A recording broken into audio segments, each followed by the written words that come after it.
Hey, everybody, and welcome to this poetry class talking about personal experience today. And I am so excited to be here with you guys. Hello.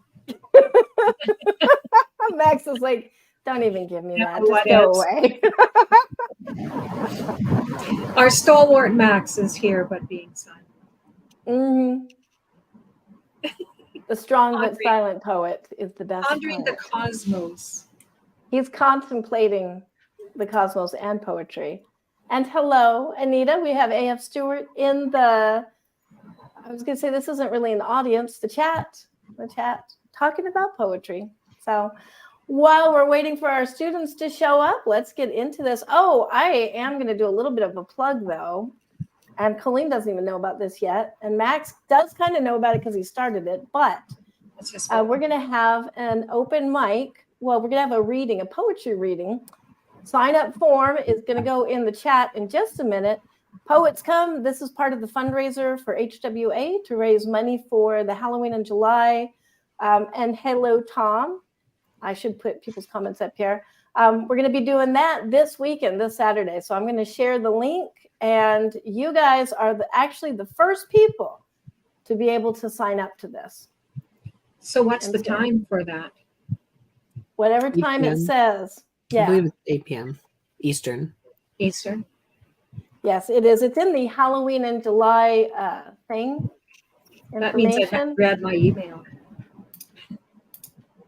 I'm going to put sign Chris for the poetry reading this weekend. There's people. Okay, so there's that. This is where you want to go. Oh, okay. Let me share the actual link. Paste.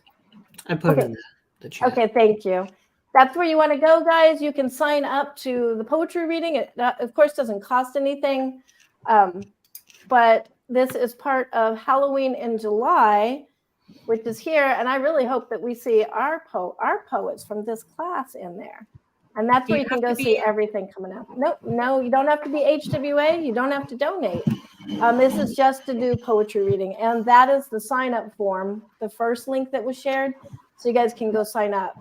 And then the last poetry, we're going to do 2 of them. We're going to close with one. And then that's everybody who didn't get to be in this first one, we'll just marathon it. Max doesn't know that yet, but we're going to sit there till 3 a.m. if it takes it. And every poet will read. Right, on Max? on Saturday? On the final one, which is, if you go to Pledge Halloween in July, that link, that's the lineup of all of the events. It's raising money for the scholarships. Thank you. I don't know why Las Vegas was in my head, but yeah, the scholarship. Guess where Angela's going after this workshop finishes. It's a worthy cause. So no, honestly, all the money's for the HWA, but send it to angela@gmail.com is my PayPal.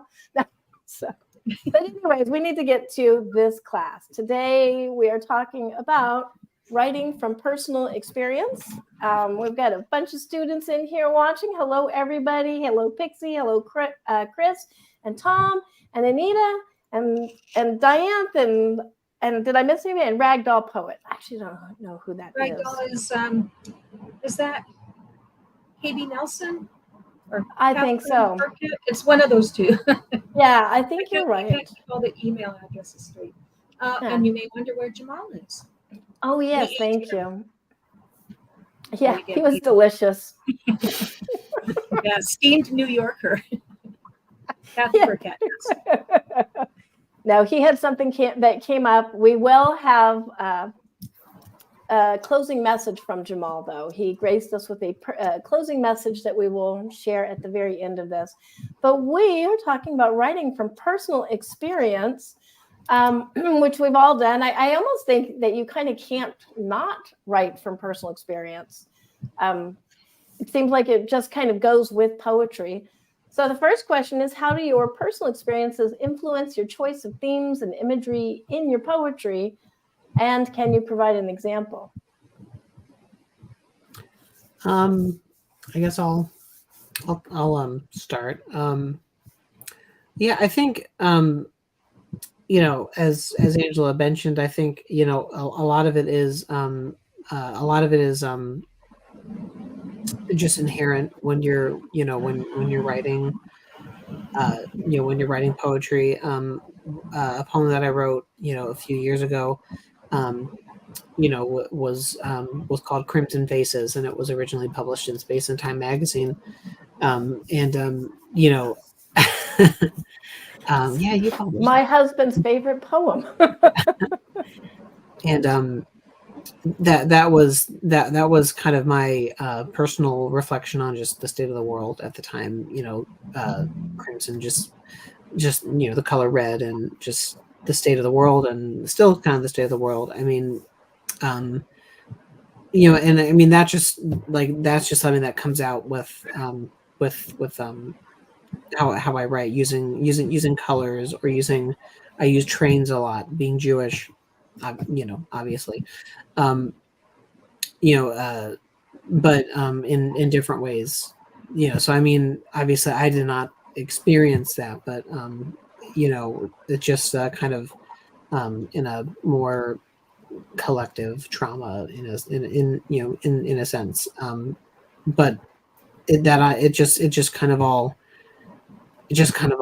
comes out in different ways and forms and colors and shapes, and kind of thing. Awesome. I'd say, like, even when I was writing angsty teenage poetry, even like anybody who's read my poetry knows I do a lot of fairy tale myth related poems. And when I was a child in a tumultuous family life, the fairy tale books and the fairy tales were like my safe place. So even though I didn't realize it in one sense, the fairy tales were kind of a personal experience of safety. And then, of course, being a woman, I write from the point of view of a woman, and sometimes how women are oppressed, suppressed, and abused in the world. So a lot of my poems have that theme of women getting their voice or fighting back against that. And I'd say, yeah, like you said, Angela, I think it's hard not to put in personal experience, even if it's just that you are influenced by an area where you live, the climate or whatever. I think eventually it does seep in different ways, and all the way to like, those are just some background events that I read fairy tales and they were a safe place, but also, and that I'm a woman, but also, I've lost family members, I've gone through grief. We all go through feelings as human beings, and I think some of those events, whether good or bad, do color how we then write some of the perspectives of our stories or poems. Yeah, I agree. And I'd say for my part, I grew up with a lot of ghosts. That was a big part of my culture, and my family. And I think every house we lived in was haunted. And so you can see a lot of that in my poetry. There's usually a ghost or somebody dead, or, something like that. So, among other things. Let me I'd go say, on. I was actually going to start talking about serial killers. And I was like, no, we're not going there. Moving on. How do you find, this is a perfect segue. How do you find the balance between keeping the emotional integrity of a personal experience and making it accessible to your readers? Which I kind of translate that as, how much do you want to confess, and how do you confess it? I think because we are writing fiction, speculative fiction, poetry, it's up to the viewer if they want to believe it's true or not, or put you in the place of the narrator. You may be writing something that's totally confessional, and unless you confess that, who knows, right? I guess maybe we do put a bit of ourselves into a lot of what we write, but I don't think we always do, or always the same amount. But I am, and I know I've advised some of the people sending in their poems. It's like, you may not be able to stay true completely to your event to be able to get that story across in a poem, or to get it across in a way that the viewer gets it. But do you have to? Like, you don't really have to. You can fictionalize. You can make the fish this big. if it serves to give a more of an impact or more tension within a piece. Yeah, I think it depends on, I think it depends on what kind of poetry you're writing or how you're telling the story. I mean, obviously, when you're writing like cosmic or weird fiction, it's, you're going to embellish it because it's going to make it more impactful. I mean, I won't say everything in Bleeding Rainbows was true, but it was based off a lot of stuff that was true and a lot of stuff that may or may not have happened to me. But I used cosmic and weird horror to kind of make some of that, the rainbow gods and everything like that, and the bro gods and jock queens and everything like that to make that,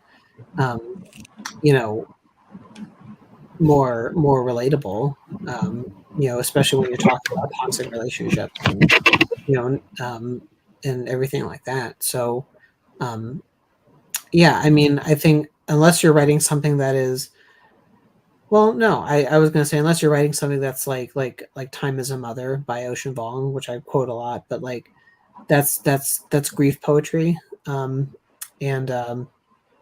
but even so, even if you're writing something like grief poetry or something like that,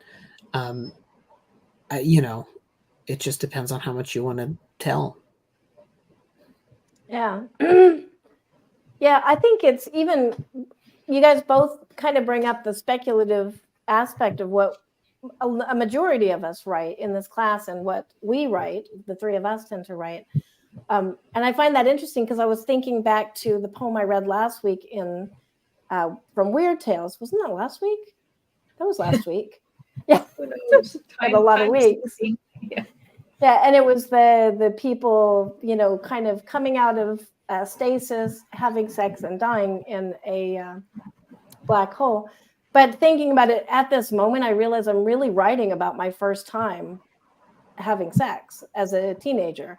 It was a very emotionless kind of, I guess, just do this thing, and we're just doing it because we're young, and there was no passion, nobody was in love, kind of thing. So yeah, I mean, I didn't even think about that. Oh, okay.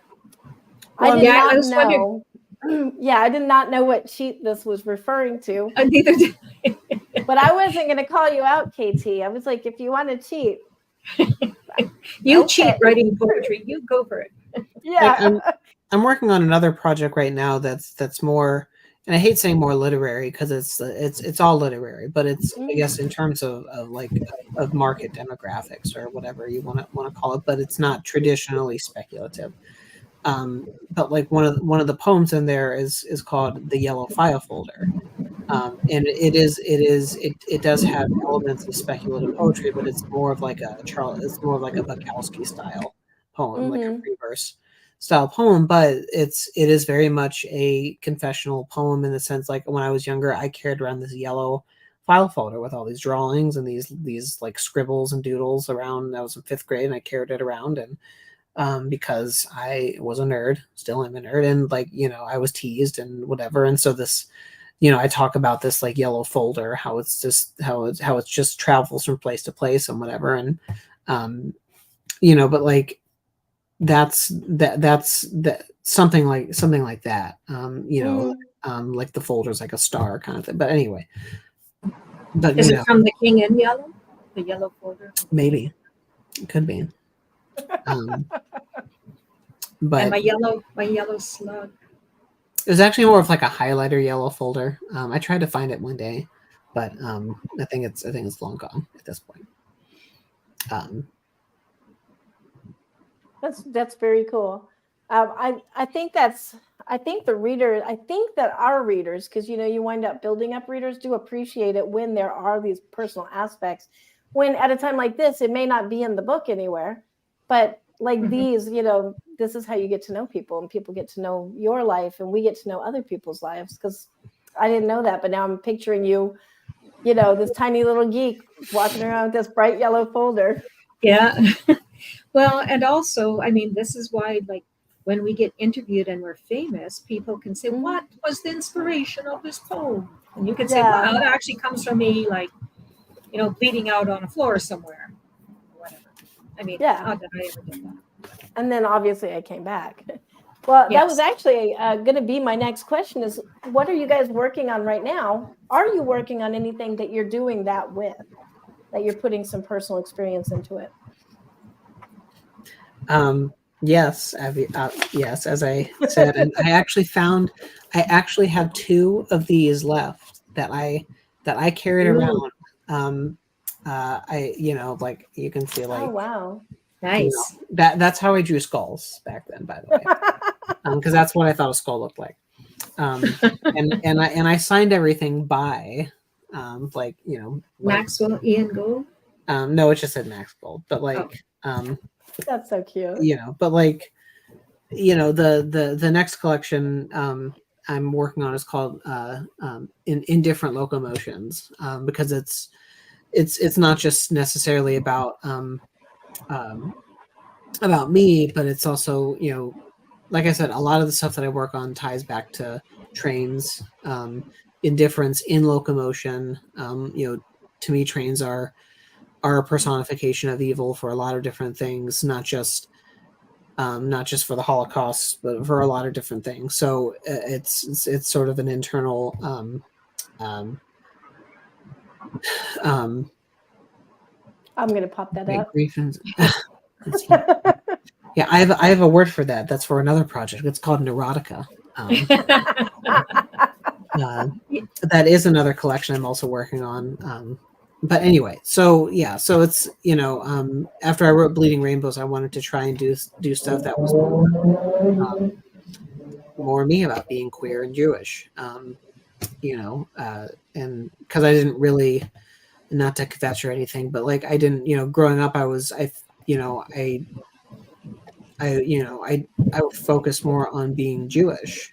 Like, I not focus, but like I was Jewish, and I didn't really I didn't come out of the closet until I was 18, and I didn't really identify with being gay at all until, and didn't feel that I had anything to contribute, because I just grew up in this little suburb, and I didn't have any experiences for anyone else that was in college. My parents were open, accepting. They're like, "Oh, we knew you sang Cats with us in the car. Like, we knew the whole time." They knew before you knew. Yeah, and and it was just like, well, how can I commiserate with these other gay kids in college when I didn't have the same experience as them? Like, what, a little bit of that kind of like survivor's guilt, like how can I earn this place with them? So I've since like come to terms with that, but it's something. So now a lot of that's kind of where this in different locomotions has kind of come from, trying to come to terms more with my intersectionality, being Jewish and gay as well. Which is kind of like intersexuality. It's interesting. When I was in art college in my 20s, I would have stress dreams, and they always had trains and Nazis persecuting me. And as far as I know, there's no Jewish in my family, but it was like Nazis were kind of like, I guess, a universal symbol for evil. And they were often like giving me a choice, like, do you want me to start pouring the acid on your head or on your feet? And then I would escape in my dream and go and be a folk hero with bony feet. But it was trains. It was always like I was on trains. So I find that interesting, that like, and I know why you're pulling trains, because of the Holocaust, but I just find it fascinating. Well, it's not only because of the Holocaust. Like, I mean, obviously trains, in that specific, in the last almost 70 years, you look, and that is all, like, we are almost 70, 80 years since the end of World War II, just for historical perspective, but like not just that, with like what Eichmann did, and after Wannsee and everything like that, creating trains in that network to be used for that purpose. Because it wasn't just the Holocaust. There was even before that. You look at the Armenian genocide. You look at World War I. I mean, there were other instances where trains, were used in that way. But for me, it was this idea of of a very like cold movement of people, cattle, you know, and it also kind of represents really the closest personification, I think, of evil that we have seen. And it's you know, and not just that, but just, I guess, you know, I feel I'm kind of like rambling for a minute, but I just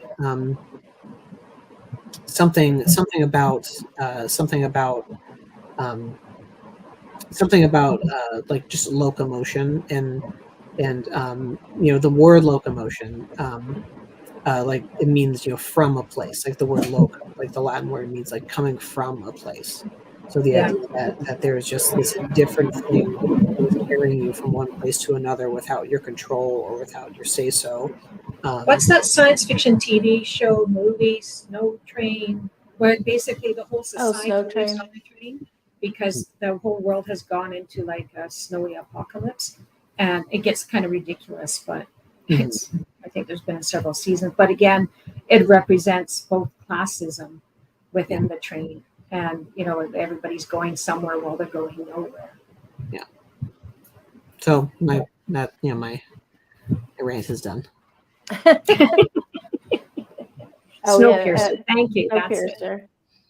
Yeah, something you said that it kind of resonated with me with the and going back to coming out as being gay and your parents were accepting and everything like that, and questioning if you, I don't know, have the right to own that experience. Like basically you didn't have the difficulties, you know, you were referring to, so what are your rights to refer to them?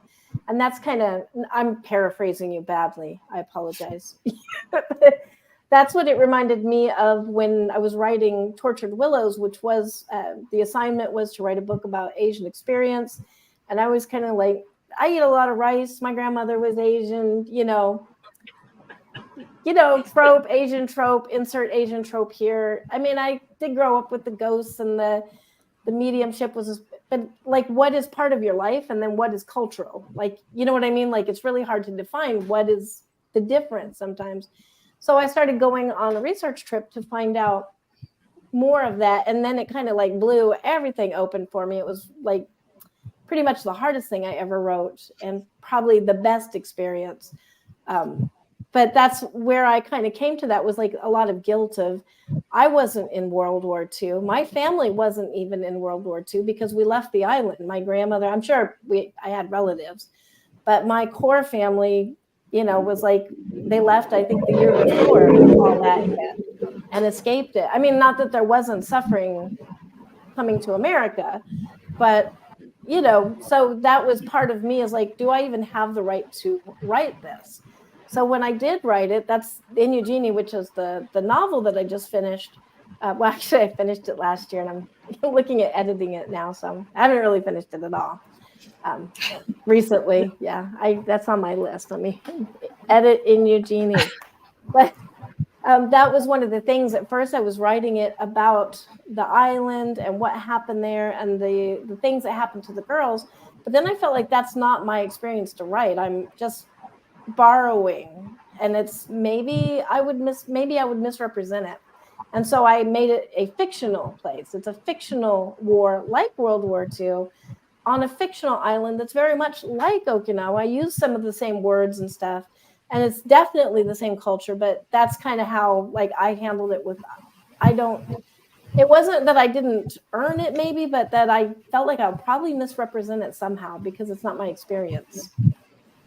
Yeah, I mean, I growing up, it was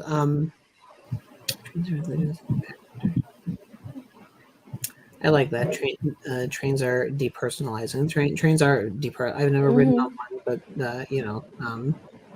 one day.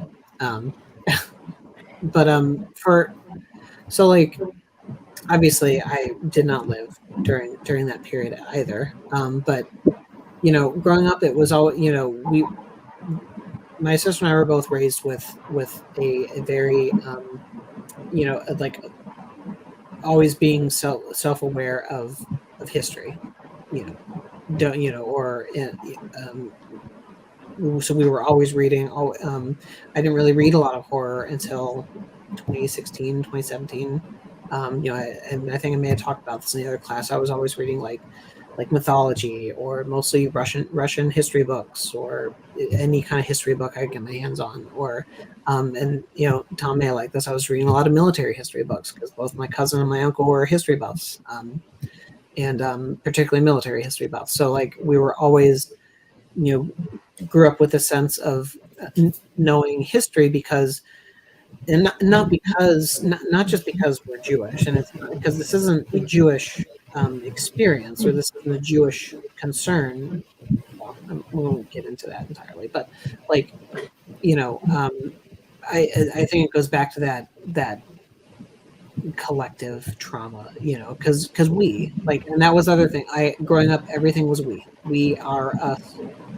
Whenever it went, and I still slip into it sometimes whenever I talk about our experiences as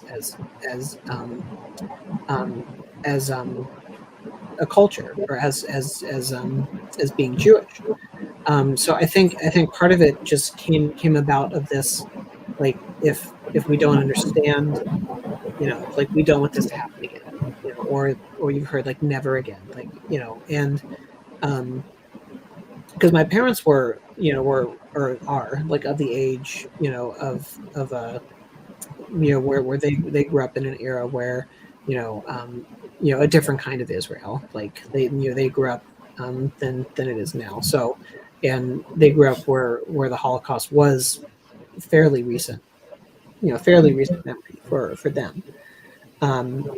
So I think for me it was just a lot of having, and also, I mean, my grandfather worked on the atomic bomb, and so it was there was a closer connection to that history, and maybe that's why some of it just kind of comes through, of this, I don't know, not apparent, like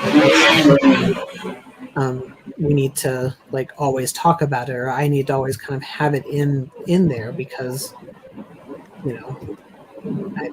we're basically having, it's this is the most conflict we've seen in Europe since World War II. So like, anyway, I'm not going to get on the soapbox, but that's kind of, you brought that up about World War II. So, yeah. Well, I will tack a little plaque on your soapbox, and it's that quote that I will also misquote, I guarantee it, but about if we don't remember history, we're doomed to repeat it. Yeah. First is a tragedy, second is a farce, or something like that. Yeah.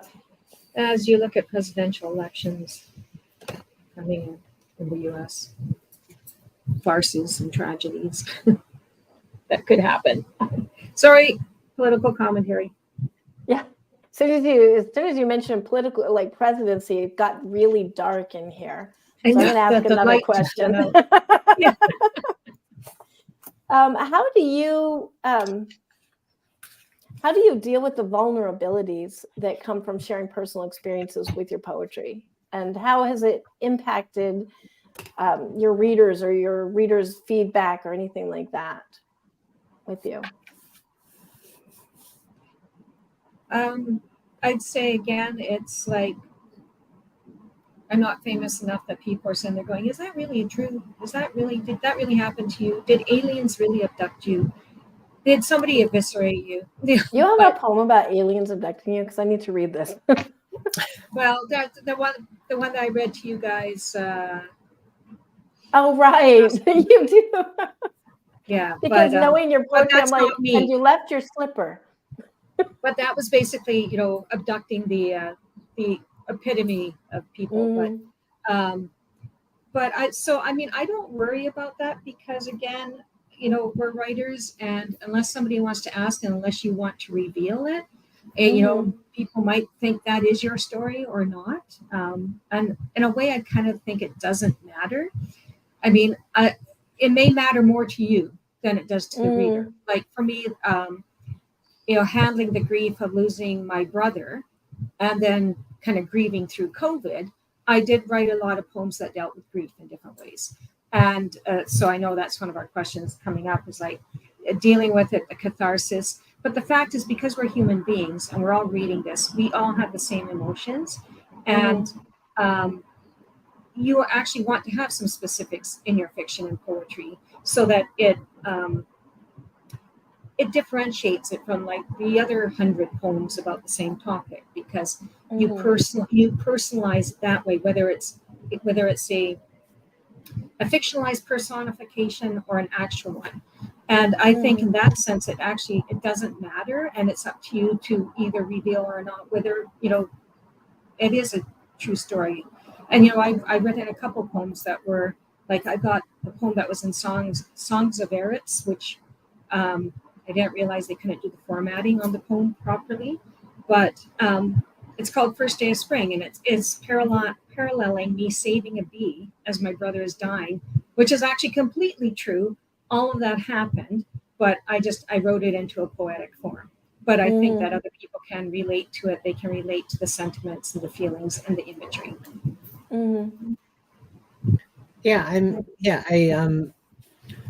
I think like a lot of my poems are like, I guess, well, I would love to have the problem of having so many readers that one got offended, so that'd be great. Yeah. Like somebody be offended by Mac. He talks about trains all the time. I'm so offended. I mean, I think using a lot of the cosmic and weird horror tropes. I think I not mask it, because I'm not trying to mask anything, but I mean, you wouldn't know that my first poem Adnigon was my visceral reaction to 2016 unless I had told you, like, or the poem I wrote for Chiral Mad 5 was Asphyxia. Like, that was my reaction to what was going on with Black Lives Matter. Some of the references are kind of, like, are there, some of them are not. Like, I had another poem in there called Red Hats, Black Robes, and White Oblivions. That was a little on the nose, but like, it's I'm not super explicit in that regard, so I guess you kind of have to like dig a little deeper. I guess if you want to be offended. I mean, if my poems offend someone, great. It's wonderful. Because actually, we kind of live to be banned, and to make a statement, to be seen for what we're saying. So hopefully, we can. I hope shake up, ruffle feathers and stuff at some point. Not in the way of like, I'm just going to say something nasty and hope I ruffle feathers, but something truthful. Truth. If you are offending people, you are at least getting a visceral reaction now. Of writing something that's like just a splatter fest, just for visceral without meaning. There is, I guess there's a place for that, for people who want that, but otherwise, if you're offending someone, it's making them think, at least, whether it's complete rejection. So I get offended all the time, and those are usually my best lessons, where I'm like, why am I offended by that? Yeah. Oh, because it's a good way to evolve. Which, talking of evolving, do you ever find that the act of writing the poem down changes the event in your mind? Like, if you're writing a personal experience, does it change through the writing of it? And I'll give an example. When I wrote Nikekuvi, that's a completely true story about living in a haunted house and something chasing me out of a room and me seeing it and it horrifying me at 16, or no, I think it was 13 at the time.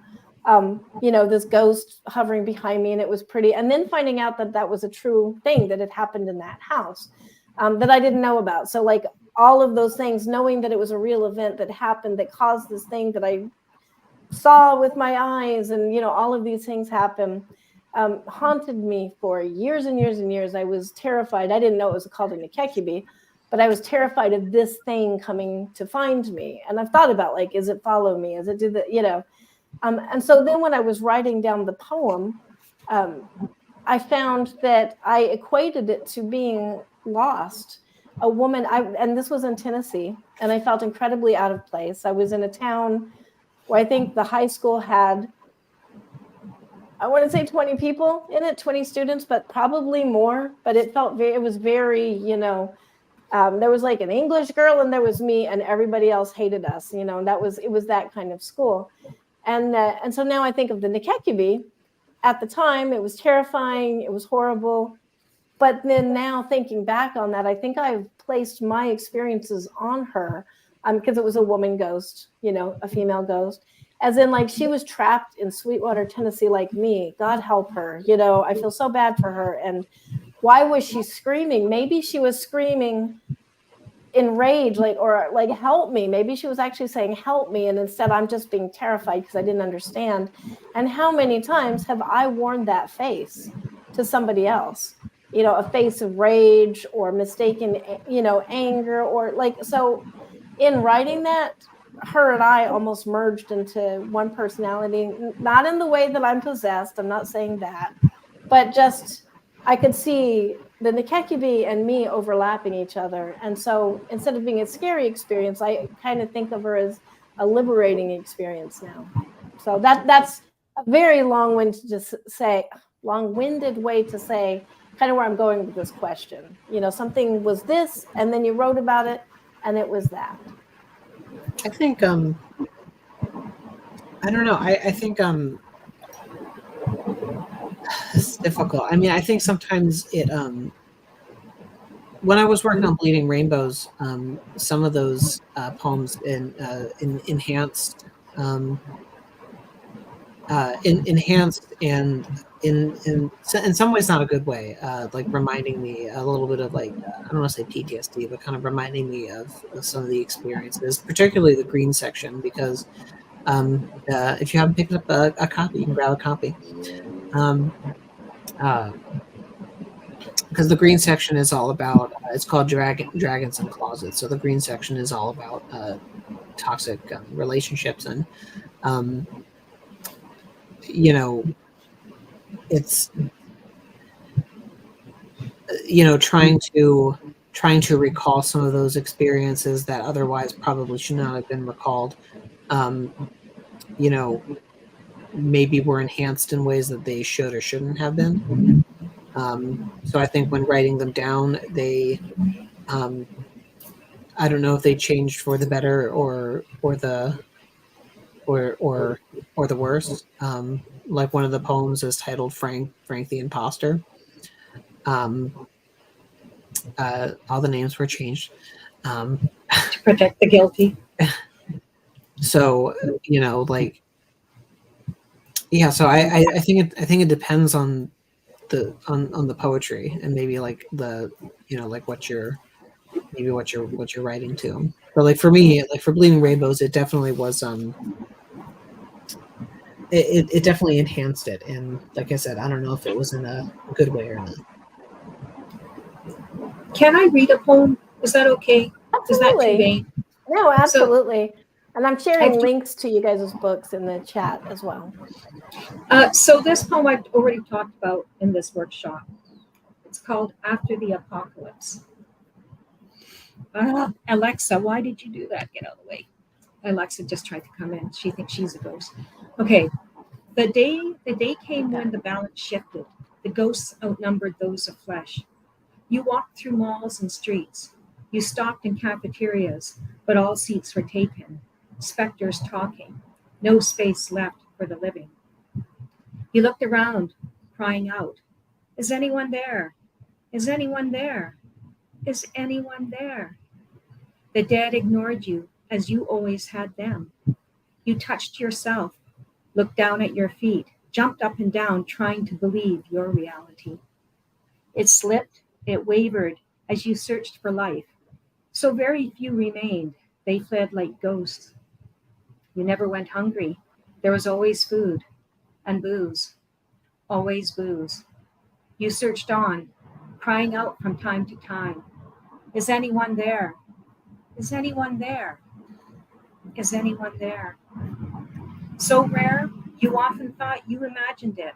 A shade looked up, body transparent, eyes that showed the walls behind, turned to you, frowned. You cherished these moments that you were seen, that made you feel alive. So that, it's a poem. It's a poem about an apocalypse. There's more ghosts than people, but it's about COVID and my loneliness in COVID. So you don't need to know that about me to know that, but I actually felt like a ghost because I couldn't see people. I was stuck in my place by myself for several months, and I kind of went, what's the point of living if I can't be around people? And not in a suicidal way, but in a way that we are communal animals. We need community. Even the introverts do. We need to relate in some way. And so for me, that overwhelming loneliness, really, writing was what got me through COVID. It got me through the grief of my brother. And if I couldn't have written, I probably would have been drinking even more because there was nothing else to do. Yeah, I will say you can speak for yourself on the introverts, because not saying there was anything great about COVID or anything, but I was really happy when we locked down and when we all started coming out of our homes. I was kind of like, really, do we have to? Are we sure that we can't stay safe? But you're like my sister. She was happy as a clam if she never saw another human. I did like not having to leave my house for 6 months. That was great. I was okay with that. I was okay with that. So I wasn't. I was, I was drinking every day, but I mean, really, the most I drank was a bottle of wine. Barely got drunk, but it was just like, what else was there to do? I swam in the wine. I like Pixie says we haunted our own houses. Yeah, very much. Yeah, I agree. We were the flesh ghosts. Which kind of brings us to a last question, I guess, because we have Jamal's thing that he recorded to tell the students. But I'm just curious how your poetry has changed, or your work in general, because we don't just write poetry. How has your work changed since 2020 and that experience? I mean, for me, I'll say I don't really like to write horror anymore. I mean, it's really hard. I mean, I still write horror, technically horror, but I used to be very dark, and I really kind of loved. What? Yeah, now I'm like really sunshiny, but I used to really love like people dying. Like really, if they didn't die fast enough, I'd just invent more people to kill. And I think that's actually why I wrote a lot. Was we don't have to discuss all of these reasons, but since 2020, like now everything is kind of has been horrible, and I don't really feel like contributing that anymore. So I've noticed a lot of my stuff is veered more towards science fiction and satire, like dark humor, certainly. And I've actually had happy endings in some of my, I know, what? Right? Who are you? And who took Angela? It was an assassin and an android, but still they got together and they were happy. So so that's how it's affected me. And so I don't know, am I going to go back to killing people fictionally, or, is this a new thing for me? But how about you guys? Like, I don't know, I'll find out, but have you guys changed at all? Not even if you don't want to go for that experience, but has an experience changed you like that, where you saw a turning point and now you're writing something different? I don't know. I always think people suck. Talking like a true introvert, Max. Yeah. So we get along. I shouldn't say that. Introverts don't like people. We're being recorded. I shouldn't say that. No. No, I mean, I've tried to find different ways to look at like through the cosmic and the weird, because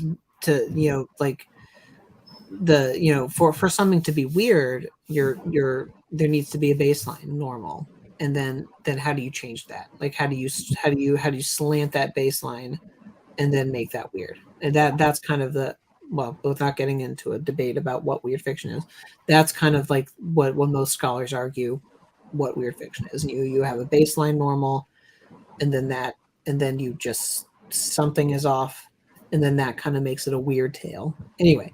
But like trying to look at things like that and just look at look at cosmic horror differently, or look at I mean, my stuff has always had a little bit of a political slant to it in some way, shape, or form, in just trying to, I don't know, just make it relevant without it trying to be a statement all the time. Like, and trying to experiment more with like different forms. Like different, like free verse forms, like I did with Bleeding Rainbows a little bit. Like there's more there's more structure, as much as I complain about structure. There's more structures in there. Things like that as well. Looking at more also more satire, and more like experimental forms of poetry as well. I'm doing kind of I've definitely written a lot more grief poetry. I think I've gone darker. I am doing two sides. I've been doing a lot of science fiction body horror.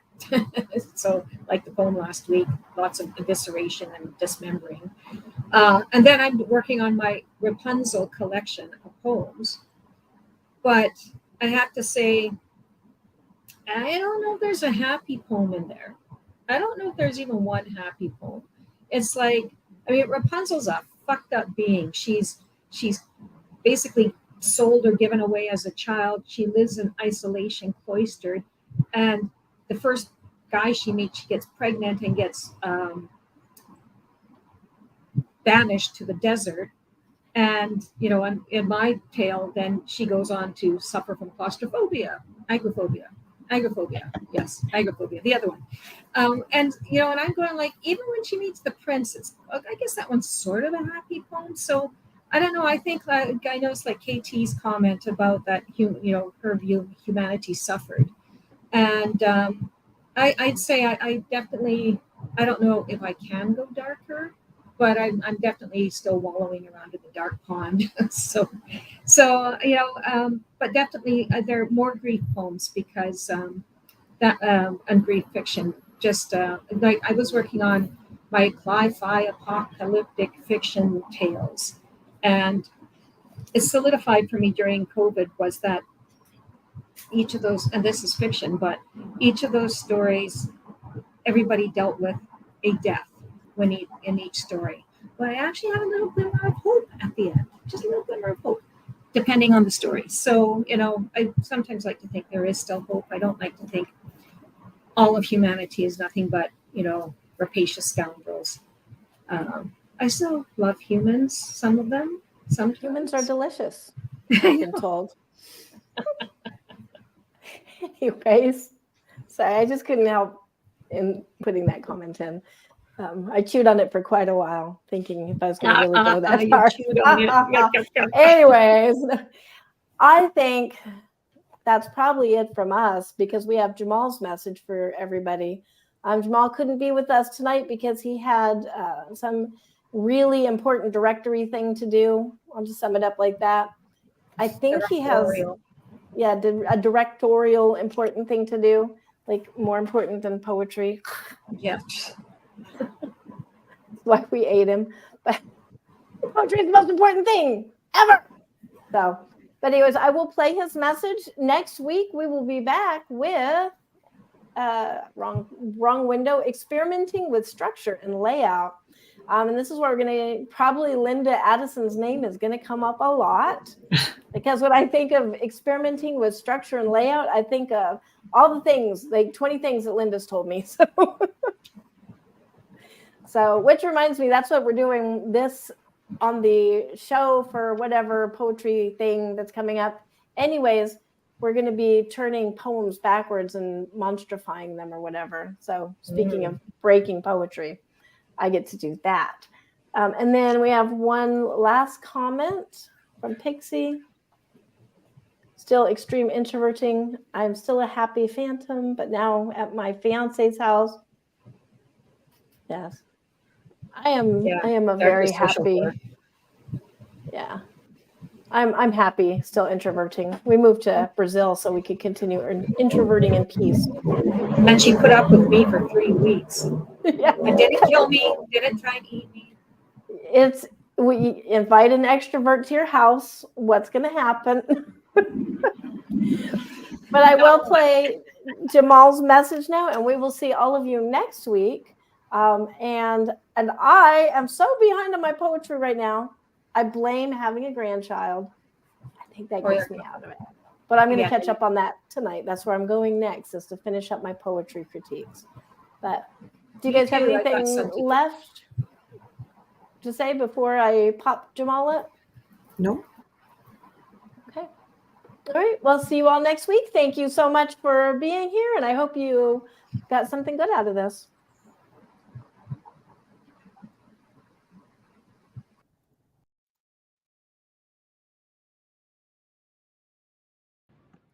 Sorry I couldn't be there today, guys. But I wanted to leave you guys with some answers to some of these questions as my contribution. Hopefully this can help some of you and you find some value in it. So the first question on up for display is how do your personal experiences influence your choice of themes and imagery in your poetry?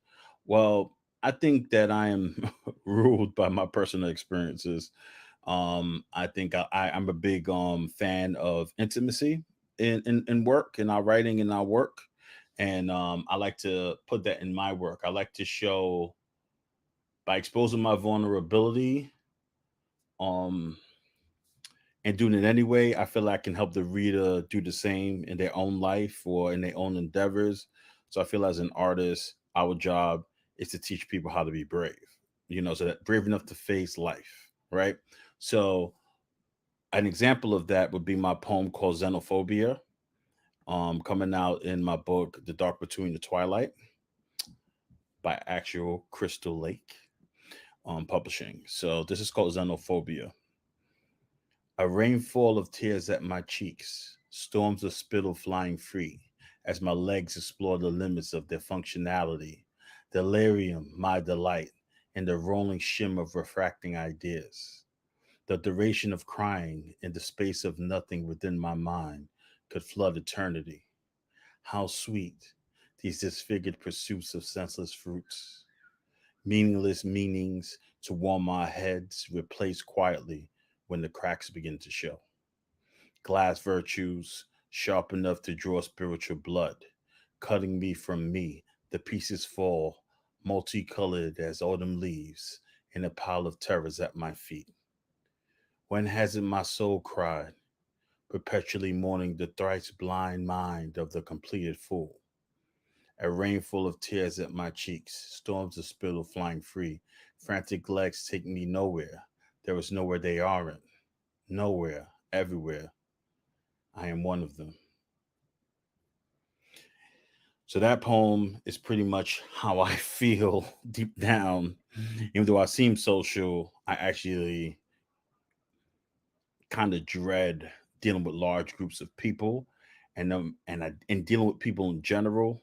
And when I do deal with them, I always feel like I'm leaving a piece of myself is being cut away.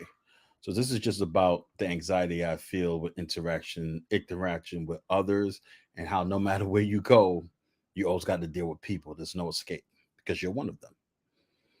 So that's the answer to the first one. The next one, how do you find the balance between keeping the emotional integrity of a personal experience and making it accessible to your readers? Well, I think a lot of time accessibility is subjective. You never know what a person can interpret.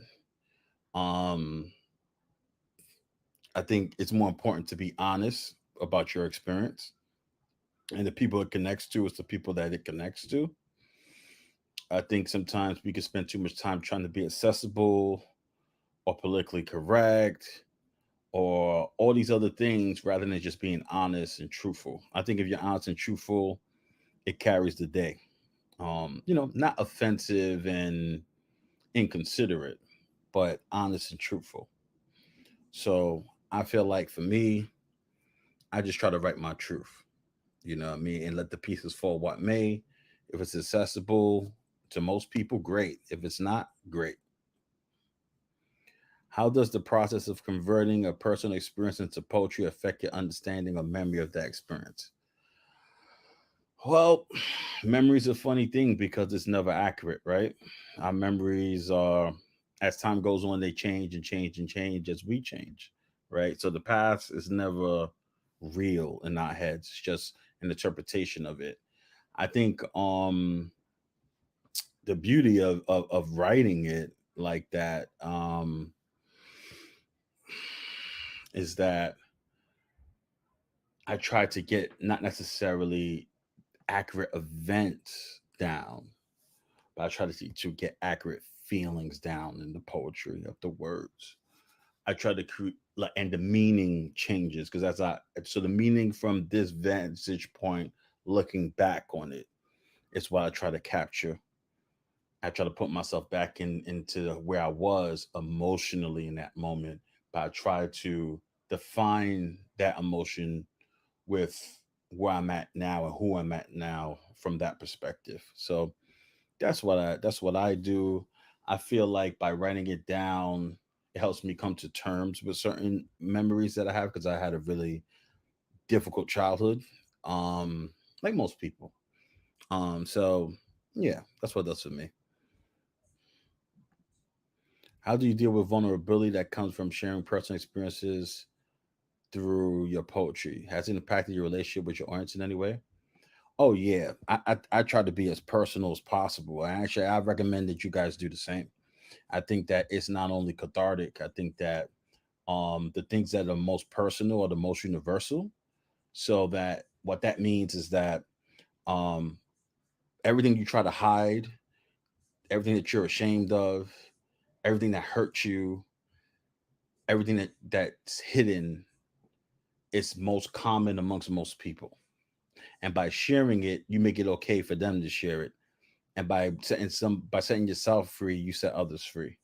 So I don't believe in hiding. And I believe that vulnerability is a different form of strength and courage because when you're fully exposed, there's nothing to hide. When there's nothing to hide, you're free. So I'm a big fan of doing that, and I feel like it brings me closer to my audiences because I've told them through my own actions, I've showed them that it's okay to be open and to fully be yourself in the world. And the truth of the matter is that nobody cares. I mean, the worst day of your life was just somebody else's Tuesday. So all these things that we trying to hide, nobody cares except for the people that have that shared experience that you're helping. So it's a great thing to be open, to be vulnerable, to connect with your audience in that way. In a sense, you guys become a community of self healers. You heal each other through that work. How do you handle situations where a deeply personal poem can potentially hurt or offend someone who was part of that experience? Well, you can change names, you can hide names, um, which I recommend so you don't get sued. But you know, I think some people need to be hurt. Like I hate to say it, life is pain, and pain is growth. So I don't really feel like my job is to protect people from pain. I think my job is to tell the truth. So that's how I feel about it. You know, people get hurt, they be all right. They'll survive. If I get hurt, I'll be all right. I'll survive. Ain't none of us making it through this life without scars, right? But I won't and out, but I still will try to mitigate the damage by changing names or shifting some components of the situation. But like I said, I'm a big component in telling the truth. Pain is a part of life. They be all right. Many poets use personal experiences as a form of catharsis or therapy. How has this aspect of writing poetry affected you and your mental health? Well, during the pandemic, the all I had was my writing, and poetry is when I really dug into poetry. Um, and it really helped me. It helped me with the loneliness, the uncertainty, the fear, with the deaths. I lost a lot of personal people that was real close to me during that time, and had to worry about a lot of other people, my brother, my mentor, all these different people. So I feel like it's fine. I feel like it's nothing better. Like by writing, it's like having a conversation with your own heart or and your own subconscious. So you can tell what your subconscious and your heart is feeling. So it's a beautiful thing. How do you decide which personal experiences make for compelling poetry and there are any experience that are off limits? I think there might be some things you just want to keep for yourself. Some joy, some pains that are so personal, that are so instrumental to who you are that you just want to hold on to and keep secret. And I think that's fine. I think for me, anything that will create more harm in the world than good, I don't put out there. If it's not gonna, if it's just gonna create more pain in the world, more damage in the world, then I won't do that. You know what I'm saying? So that's the thing. It is for me. The things, everything that I put out there, it had to have either a healing quality, a revelation quality, or some sort of lesson or blessing in it for the reader. If not, there's no point to lay down on the page. I don't want to create put more misery into the world or more darkness per se. Even though I want to use darkness to show light. When writing about personal experience, experience or not, okay, how do you ensure you're not appropriating someone else's experiences or narratives, especially when drawing inspiration from shared experiences? I don't know. That's a very good question. I'm sure Angela got the answer to that one. I'm skipping that one because I have no idea. Do you ever face writer's block when attempting to articulate a personal experience in a poem? How do you overcome it? Well, so me, this pisses a lot of people off, but I don't believe in writer's block. I don't think it's real. And I'll explain. I think you only have writer's block if you're trying to be a good writer every time you write, and if you're writing from emotion. If you write from habit, I don't think you'll have writer's block. Um, I think you might have writer's fatigue, or you might not know what comes next. But writing doesn't have to be linear, right? You can jump to the parts you're trying to get to that are clear in your head and then go back. A lot of times people feel like they need to work their way up to a moment, but you can just jump to that moment, write it, let that moment inform you, and then come back. Because a lot of times I feel like sometimes it's more like positioning, like where things go might be in the wrong place. So if you just get the things out of you that you can see clearly and write those first, you can always start. The beginning might change and you're like, oh, that was the missing piece. Or you might realize, oh, that doesn't really even belong in this poem or this story at all. It belongs over here. You know what I mean? So I just say just keep on writing. Think of it more like a habit than inspiration. You know what I'm saying? Um and then the other thing is, so yeah, I don't believe in writer's block, is my point. Can you discuss the process of editing a poem based on a personal experience? How do you decide what needed to be altered or removed, especially when that experience is emotionally charged for you? Well, I wrote in the Dark Between the Twilight. That's a whole section that's dedicated to my abuse as a child, when I was in foster care. So I basically wrote one of the experiences of me being beaten as a child and being called the N word by the people that I was staying at. Um, and I wanted people to really feel like how that felt and how that changed my life, where I felt like for the longest time I can never be weak ever again. You know, that experience of weakness and how I can never be weak ever again. And the only thing that I kept out mainly was the names and the race of the people and all these different things. I just kept it as the experience of a child having your goodness kind of beaten out of you, where you realize that you can't be soft in this hard world. Um, and what that experience was like for me. So, I mean, I get all the gory, some of the gory, explicit details of some of the things they did, but I definitely kept the pain, the shame, and the anger of that, but also the damage of that, and what that did to me. Even though over time I've been able to overcome it, I wanted the reader to feel what that feels like. So I think it's up to you. I think it's very personal. It's very subjective to every person, and you just got to kind of figure it out for yourself. So anyway, all love to you guys. Sorry I couldn't be there this week. I'm so happy I got to do this, and I will definitely read your poems. Send my, you know how I do. Send my input, and see you guys either next week or the week after. All love, guys. Stay courageous.